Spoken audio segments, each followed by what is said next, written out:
Hello, and welcome. Today, I will be informing you on the sect of Christianity called Pentecostalism. Now, you may have heard of Pentecostalism for its wild ways of preaching, prime example being a man by the name of Cale Saylor in Kentucky dying after a rattlesnake bit him while he was preaching. Although, throughout these strange and ordinary ways of preaching there lies a religion, one followed by many millions of people around the world, 350 million in fact. I invite you to embark on this journey as we explore this unique sect of Christianity. Let's start with the origin of the religion. Pentecostalism is said to have flourished from the Azusa Street revival. In the early 1900s, there was a heavy segregation in mainstream churches. This leads an African American man by the name of William Joseph Seymour to begin his own Bible group in a home of one of his friends. Here, he preached the teachings of Charles Parham, who is the first person to suggest that speaking in tongues is a sign of being baptized in the Holy Spirit.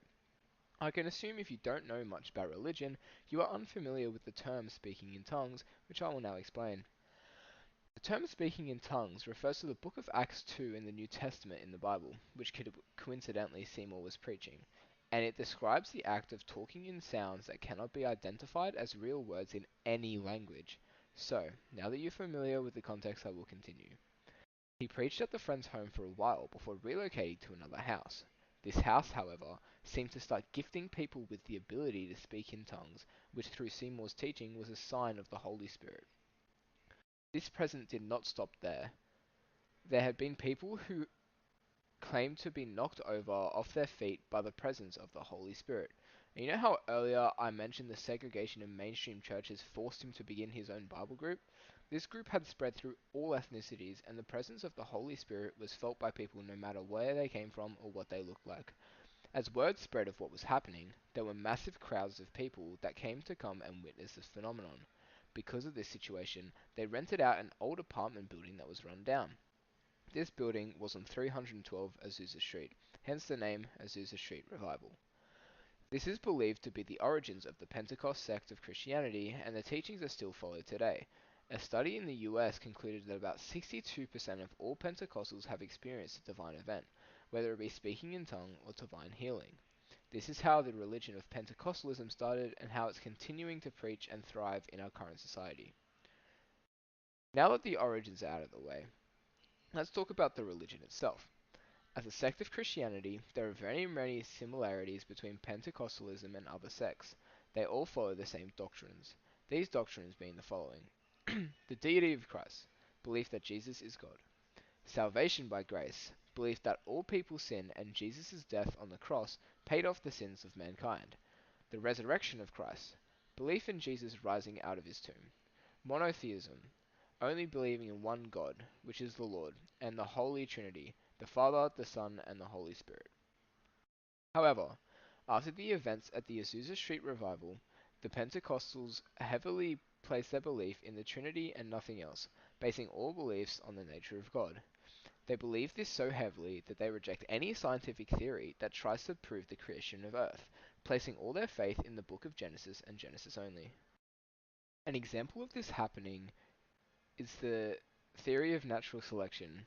Although the theory was created in 1859 through the publishing of Charles Darwin's book On the Origin of Species, it did not become widely accepted until it was communally decided in 1950 by biologists that the theory was acceptable. The Pentecostals heavily rejected this theory, even going as far as to revolute against the theory to stop it from being accepted. From this action alone, it is easy to understand that this religion is heavy on the majority of their beliefs. Remember how I talked about the guy who died from a snake bite? That was back in 1995. 20 years after the incident, the same circumstance happened again. This time, a younger preacher who passed from a rattlesnake bite as well. Why do they keep doing this, you may be thinking? They follow this belief from the Gospels of Mark and Luke. Quote unquote. And these signs shall follow them that believe.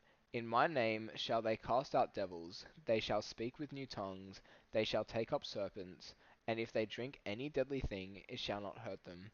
They shall lay hands on the sick, and they shall recover. This relates heavily to their total and literal belief in the Bible, living their lives faithful to God by following the 66 books of the Bible. This also leads to their eschatologies, which, by definition, is the part of theology concerned with death, judgment, and the final destiny of the soul and of humankind. Pentecostals believe in both a literal heaven and hell. To get into heaven, you must accept God's gift of salvation, and to be sent to hell, you reject the gift. They believe that at any time Christ may return. They also heavily believe in a final judgment for all mankind, whether Pentecostal or not. These are preached in various churches, including the Assembly of God, the Church of God, and the Foursquare Church. Now, overall, the Pentecostal sect of Christianity is a strange sect, but celebrated by many. In Australia, there are 415,000 Pentecostals, which for a sect of a mainstream religion is quite a few. I hope you learned something from this analysis, and please, stay away from those snakes.